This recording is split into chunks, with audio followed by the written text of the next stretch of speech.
All is fair in war. యుద్ధంలో ఏం చేసినా కరెక్టేనా? అసలు రెండు ప్రాంతాల ప్రజల మధ్య యుద్ధం జరిగిపోతుందా, లేక ప్రాంతాల్లో రాజకీయాలు అడ్డం పెట్టుకొని ఈ సోకాల్డ్ నాయకులు యుద్ధాలు చేసుకుంటున్నారా?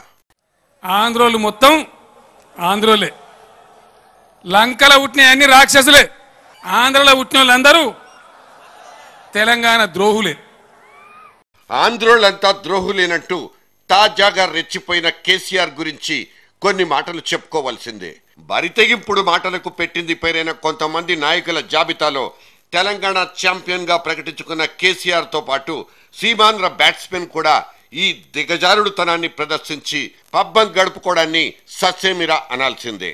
ప్రాంతాల్ని విభజించాలని ఆందోళన చేయవచ్చు, కలిపే ఉంచాలనే నినాదాలు చేసుకోవచ్చు గాక, కానీ ఉద్యమం పేరుతో ఉన్మాదాన్ని పెంచే దారుణాలు కొడిగట్టడం మాత్రం ఖచ్చితమైన నేరమే.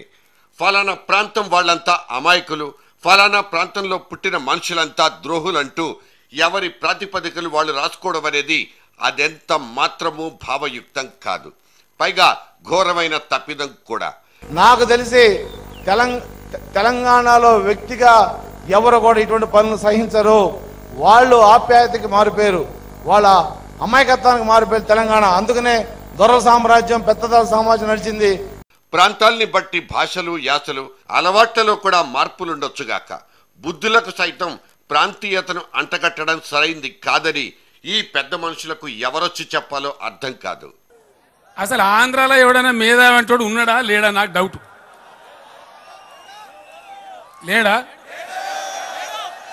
ఫలానా ప్రాంతంలో మేధావి అనేవాడు ఒక్కడైనా ఉన్నాడా అంటూ ఇంకో సైడ్ నుంచి వచ్చి పడ్డ సెటైర్లు మేధావులమంటూ మెళ్ళో బిళ్ళలేసుకుని తిరిగే కొన్ని శాల్తీలకు సూటిగా తగిలేసింది.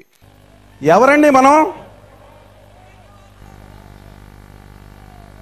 దొంగలమా? ద్రోహులమా? ఎవరో మనం? త్యాగమూర్తులు. నిజానికి మేధావి అనే పదానికి అస్సలు ప్రామాణికతే లేదు. ఈ కౌంటర్లు, ఎన్కౌంటర్ల మధ్యన పడి మామూలు మనుషుల భావాలు నుజ్జైపోవడమో లేక ఉద్రేక పడిపోవడమో జరిగిపోతున్న సంగతిని ఏ ఒక్కడైనా గమనిస్తున్నాడా అన్నది తెలీదు. ఈ మధ్య జైలు నుంచి విడుదలైన జగన్తో పోల్చితే ఈ కేసీఆరే 1000 రెట్లు నయం. రేపటి రోజున రాష్ట్ర విభజన అంటూ జరిగిపోతే ఆ జగన్ సీమాంధ్రకే పరిమితమైపోతాడు. కాబట్టి మేం బతికిపోతామంటూ ఇప్పటికే ఒక అభిప్రాయానికి వచ్చేసిన కొంతమందికి కేసీఆర్లో మంచి నాయకుడి కంటే ఆదుకునే దేవుడు కనిపిస్తాడు. అందుకే కేశవరావు లాంటి తెగ పండిపోయిన తలకాయలు సైతం తమ తమ ప్రసంగాల్లో మాటకు ముందో కేసీఆర్ని, తర్వాతో కేసీఆర్ని తగిలించేసుకుంటారు. కేసీఆర్ని ఏ తీరుగా తిట్టిండ్రో, కేసీఆర్ని ఏ తీరుగా వాళ్ళు బిహేవ్ చేశారో ఈ దేశంలో ఇవ్వని చేయలేదు. అది ఆయన పెట్టాడు. ఆయనకే గొప్పతనం. కేసీఆర్ గారితో తెలంగాణ వస్తుంది, కేసీఆర్ గారితో తెలంగాణ మనకి ముందుకు వచ్చింది అని చెప్పి సెలవు తీసుకుంటా ఉన్నాను. కేసీఆర్ మాటంటేనే పడి చచ్చేంతటి పిచ్చిలోకి జనాన్ని తోసేయడంలో ఎవరికి వాళ్ళు పోటీ పడిపోవడమో కనిపిస్తుంది. ఈ రకంగా మైకం కమ్మేసిన కేసీఆర్ కూడా తన ప్రసంగాన్ని మరికాసింత ఉడికెత్తించడానికే ప్రయత్నిస్తారు. 1-2 నిషేధిత మాటలు పడందే తన ఉపన్యాసాన్ని విరమించుకోవడం అనేది ఆయనకు సుతారమో ఇష్టముండదు.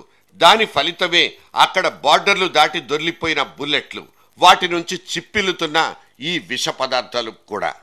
విడిపోతే అడుక్కు తింటామని ఆందోళన అంటుంది, అంటే విడిపోకపోతే దొబ్బి తింటామని ఈయన పెట్టింది. కేసీఆర్ నోటికున్న పదును, ఆయన రచించి పెట్టుకున్న తిట్ల దండకాల సంగతి మనకెవరికీ కొత్త కాకపోవచ్చు.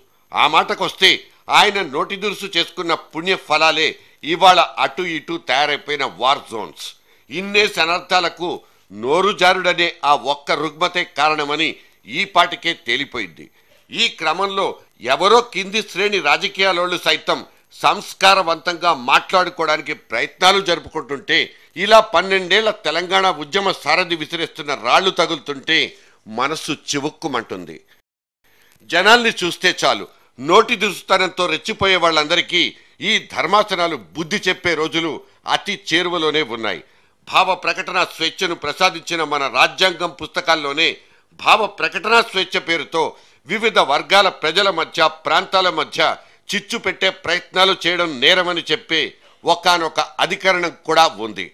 మోరల్స్ ఎథిక్స్ అనబడే నైతికతలకు ప్రజా జీవనంలో ఎప్పుడో పాతరేసి పారేశారు. కొత్తగా ఇక వాటి ఊసులెందుకు? విభజన సిద్ధాంతము తప్పు కాదు, అది వివాదాస్పదం కావడంలోనూ తప్పు లేదు. నోళ్లు పారేసుకుని మిమి వ్యాఖ్యలు చేసుకోండి తప్ప అదే నోళ్లతో జనం మొత్తాన్ని తిట్లతో కడిగి పారేయాలనుకోవడమే మహాపాపం, పాతకం కూడా.